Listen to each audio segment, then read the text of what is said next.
The Turtle secured para sa Team Liquid at 3.6k na ang kanilang gold lead. Papalayasin pa si Chopskirts pero James Banks! Okay, pumasok siya doon. Blazing Duet naman mula dito kay Shizu. Kaya sabay out.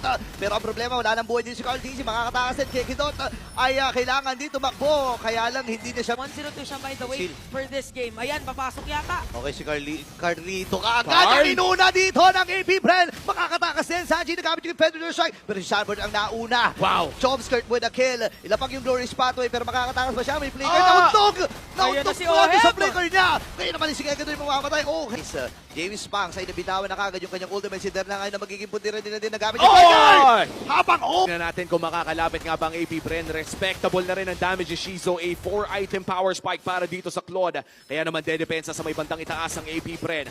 No big engage just yet pero yan na si Chopskirt ang kanilang uunahin. Ayun na, Federer siya nigamit. Marami mga ultimates na nabitawan Ayun na. na! Pero si Shizu ay mamamatay. Oheb! At ngayon nakabawi din naman dito ang AP Bren. JP dito nagamit na agad yung kanyang revitalize. Kailangan lang dumipensa dito ng AP Bren. Pasok ngayon si Carlito. Wow! Kakayanin ba yung damage? Si Chopskirt ay namatay mula dito kay Sanford. Dediretso sila dito sa torre sa gitna at most likely mapabasag nila ito. Pero si James Banks hindi sumusuko. Kailangan niya maglilipat yung burst mula kay James Banks. Ito ba isa sa mga moves niya? Kaya lang na-counter maneuver sila dito ng Team Liquid Philippines at ubos ang AP Bren. Game number 1 ay mapupunta sa Cap.